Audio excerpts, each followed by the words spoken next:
Assalamualaikum warahmatullahi wabarakatuh. Perkenalkan, saya Diki Satria. Di sini saya akan mencoba menjelaskan apa yang saya ketahui tentang pers. Terdapat 6 subbab, yaitu definisi, sejarah, asas kode etik, teori, sistem, kebebasan, dan konflik pers. Oke, jadi di pembahasan kali ini saya akan menjelaskan beberapa subbab. Terdapat 6 subbab dari materi pers. Jadi yang pertama ada definisi pers, yang kedua ada sejarah pers, yang ketiga asas kode etik pers, yang keempat teori pers, yang kelima sistem pers, dan yang keenam kebebasan konflik pers. Jadi yang pertama saya akan menjelaskan sedikit tentang definisi pers. Secara umum, pers merupakan media massa yang melaksanakan kegiatan jurnalistik dalam bentuk tulisan, suara, dan gambar, serta data dan grafik dengan menggunakan media elektronik dan media cetak dan lain-lain. Dalam etimologi kata pers yang berarti bahasa Belanda dan presse dalam bahasa Prancis dan press dalam bahasa Inggris. Sedangkan kata pers dalam bahasa Latin ialah pressere dari kata primere yang artinya tekan atau cetak. Nah, definisi pers secara terminologisnya ialah media massa cetak atau media cetak. Istilah pers dikenal sebagai salah satu jenis media massa atau media komunikasi massa yang sudah lama dikenal oleh masyarakat. Dan tidak hanya itu, istilah pers juga lazim dikaitkan dengan surat kabar atau newspaper atau majalah, magazine.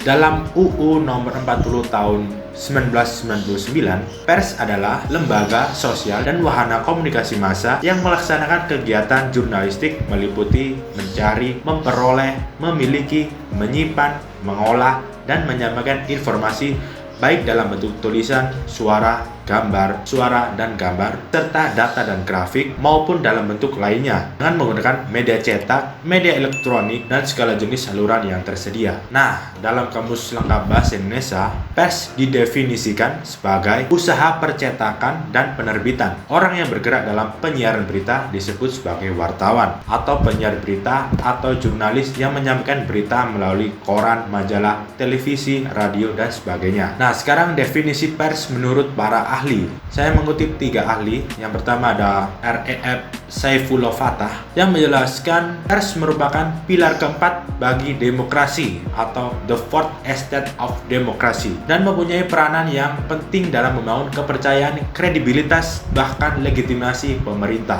Yang kedua ada Rifki Sidik yang mengemukakan pers adalah sebuah alat komunikasi massal yang mempunyai fungsi mengumpulkan dan mempublikasikan informasi yang terjadi dan merupakan sebuah lembaga yang berpengaruh dan menjadi bagian integral dari masyarakat. Yang ketiga ada Umar Seno Aji menjelaskan membedakan pers ke dalam 2 bagian. Yang pertama adalah pers dalam arti sempit, yaitu penyiaran pikiran, gagasan, atau berita-berita dengan kata tertulis.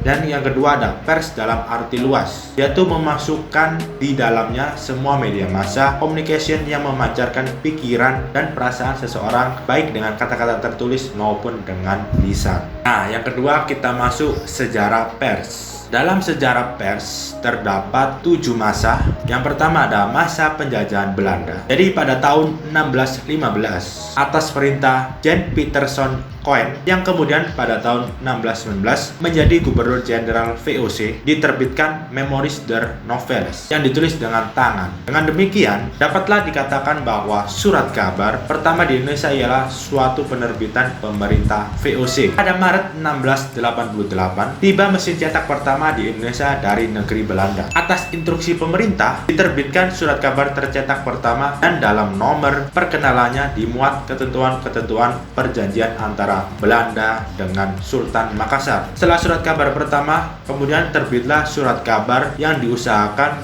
oleh pemilik percetakan-percetakan di beberapa tempat di Jawa. Surat kabar tersebut lebih berbentuk koran iklan.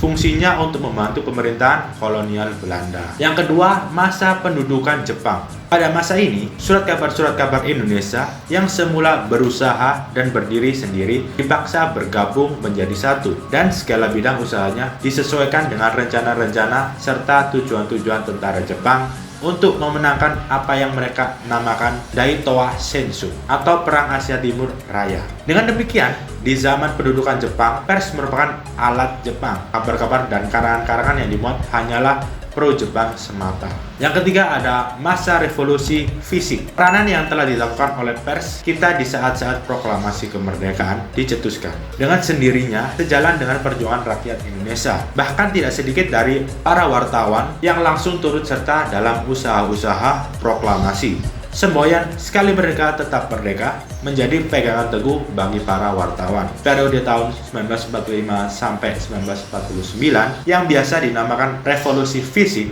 membawa coraknya tersendiri dalam sifat dan fungsi pers kita. Dalam periode ini, pers kita dapat digolongkan ke dalam dua kategori. Yang pertama, pers yang terbit dan diusahakan di daerah yang dikuasai oleh penduduk sekutu, kemudian Belanda. Dan kedua, pers yang terbit diusahakan di daerah yang dikuasai oleh RI yang kemudian turut bergerilya. Yang selanjutnya ada masa demokrasi liberal. Dalam aksi ini, peranan yang telah dilakukan oleh pers Republik sangat besar. Republik Indonesia Serikat atau RIS yang tidak sesuai dengan keinginan rakyatnya akhirnya bubar dengan terbentuknya kembali Negara Kesatuan Republik Indonesia atau NKRI pada tanggal 17 Agustus 1950. Pada masa ini, untuk memperoleh pengaruh dan dukungan pendapat umum, pers kita yang pada umumnya mewakili aliran-aliran politik yang saling bertentangan menyalahgunakan kebebasan pers atau freedom of the press yang kadang-kadang melampaui batas-batas kesopanan. Kemudian dilanjutkan demokrasi terpimpin. Demokrasi terpimpin dimulai pada tahun 1959 sampai 1965. Masa ini juga masih menjadi masa kelam perkembangan pers di Indonesia. Pada tahun 1960, penerbit bukan hanya wajib mengeluarkan surat izin terbit atau SIT, tetapi penerbit juga wajib untuk mengeluarkan surat izin cetak atau SIC. Dan juga untuk mendapatkan surat izin terbit, penerbit harus menyetujui pernyataan bahwa penerbit mendukung monopol pusdek dan akan mematuhi pedoman dari pengusaha. Hal ini ditujukan untuk menekan pemerintah dan memonopoli sumber surat kabar agar hanya bersumber dari PKI saja. Dan yang selanjutnya ada masa Orde Baru. Perkembangan pers pada masa Orde Baru diidentikan dengan masa kepemimpinan Presiden Soeharto. Pada masa ini, pers dibina secara sistematis dan terarah. Pada era Orde Baru, pers dapat dikatakan sebagai organisasi atau media yang mendukung pembangunan nasional, sehingga dapat dikatakan bahwa pers adalah salah satu alat pemerintah dalam menjalankan sistem pemerintahan. Tetapi pada saat Orde Baru, juga pemerintah seolah mengekang kebebasan pers sehingga tidak ada satupun pers yang memberanikan diri untuk mengkritisi program pemerintah.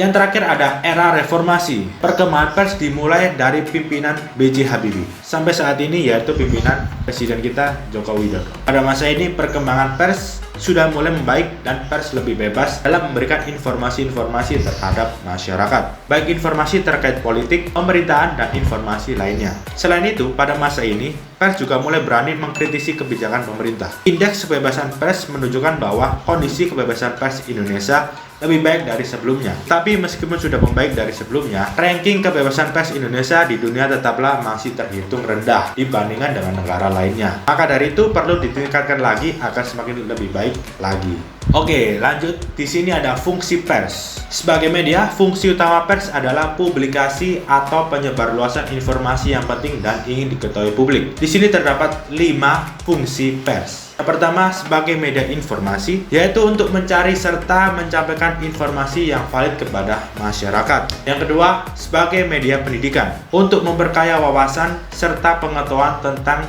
berbagai macam hal yang ingin diketahui. Yang ketiga, sebagai media hiburan, untuk memperoleh hiburan atau kesenangan bagi masyarakat yang diperoleh melalui isi media yang dikemas oleh perusahaan pers. Yang keempat, sebagai kontrol sosial, berfungsi mencegah terjadinya penyalahgunaan kekuasaan atau penyimpangan lainnya yang dilakukan oleh pejabat publik atau pengusaha. Yang terakhir, sebagai lembaga ekonomi, jadi dikelola dengan menggunakan prinsip-prinsip ekonomi agar tercipta pers yang berkualitas sehingga dapat mensejahterakan para insan pers, baik karyawan maupun jurnalis. Oke, kita masuk subbab yang ketiga, yaitu asas kode etik pers. Berdasarkan UU nomor 40 tahun 1999 tentang pers, Pasal 2 yang menyatakan kemerdekaan pers ialah salah satu wujud kedaulatan rakyat yang berdasarkan prinsip-prinsip demokrasi, keadilan, dan supremasi hukum. Di sini terdapat 3 asas kode etik pers. Yang pertama, asas demokrasi, yaitu pers harus menjunjung tinggi nilai demokrasi dengan menghormati dan menjamin adanya hak asasi manusia dan menjunjung tinggi kemerdekaan dalam penyampaian pikiran atau pendapatnya, baik secara lisan maupun tulisan. Yang kedua, asas keadilan. Dalam penyampaian informasi kepada khalayak ramai, masyarakat harus memegang teguh nilai keadilan, di mana dalam pemberitaan tidak memihak atau tunduk pada salah satu pihak, tapi harus berimbang dan tidak merugikan salah satu pihak atau berat sebelah. Yang ketiga, asas supremasi hukum. Jadi setiap kegiatannya harus berlandaskan hukum, sehingga pers tidak lantas begitu bebasnya bertindak meskipun telah ada jaminan kebebasan yang diberikan oleh undang-undang. Kita masuk subbab yang keempat, teori pers. Jika kita membicarakan teori pers, maka ada 4 teori yang dikemukakan oleh Siebert bersama Peterson dan Scarman pada tahun 1980. Yang pertama ada authoritarian theory atau teori pers otoriter. Jadi teori ini memahami bahwa pers harus mendukung kebijakan pemerintah dan mengabdi kepada negara, yang mana negara memiliki kedudukan yang lebih tinggi daripada individu dalam skala nilai kegiatan sosial, yang mana pers dan individu akan dinyatakan sebagai orang yang beradab jika tunduk di bawah kekuasaan negara, serta para penerbit dan pimpinan media selalu diawasi melalui paten-paten, izin-izin terbit, dan sensor. Jadi pola pers ini masih dianut sebagian besar negara yang memiliki kepemimpinan yang otoriter. Yang kedua, libertarian theory atau teori kebebasan pers. Teori ini menjelaskan makhluk yang rasional dan harus dihormati, dan juga pada teori ini pers dipandang sebagai mitra dari pemerintah dalam upaya pencarian kebenaran dan bukan sebagai alat pemerintah, dan berfungsi sebagai pengawas dari kinerja dari pemerintah. Sebutan untuk teori ini the fourth estate atau pilar keempat negara setelah legislatif, eksekutif, dan yudikatif. Teori ini menjadi umum dan makin populer bagi negara yang menganut teori pers, yang mana pers tidak mampu dikendalikan oleh kekuasaan. Yang ketiga, social responsibility theory atau teori pers bertanggung jawab. Teori ini merupakan teori baru yang muncul untuk mengatasi terlalu derasnya penganut teori pers libertarian, yang mana dalam teori pers libertarian tidak disebutkan bagaimana pertanggungjawaban pers. Nah, di dalam teori ini disebutkan bahwa pers memiliki tanggung jawab atas segala informasi yang disampaikannya, dan juga dalam teori ini memberikan jaminan terhadap hak-hak para golongan minoritas atau oposisi untuk bersuara di dalam medianya.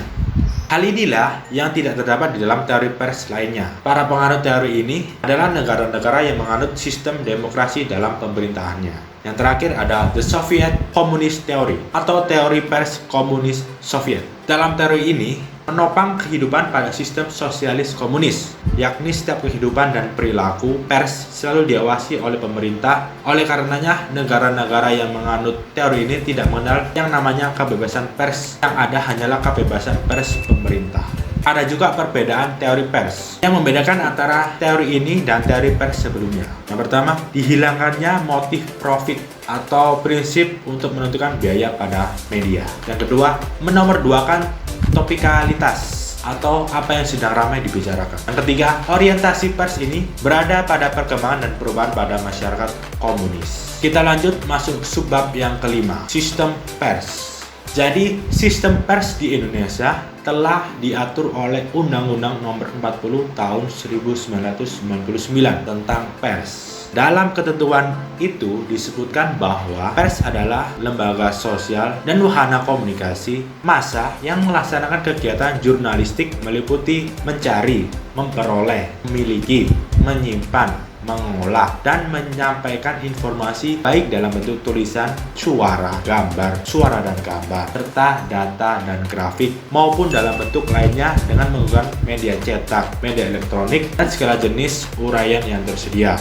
Karena itu, kebebasan yang ditekankan dalam ketentuan itu adalah bahasan berdaulat dan bertanggung jawab yang berasaskan prinsip-prinsip demokrasi, keadilan, dan supremasi hukum, dan berfungsi sebagai media informasi, pendidikan, hiburan, dan kontrol sosial. Sebagaimana tertuang pada pasal 5 UU Nomor 40 Tahun 1999 tentang pers, menghormati norma-norma agama dan rasa kesusilaan masyarakat, serta asas praduga tak bersalah, menjadi keharusan bagi sistem pers di Indonesia.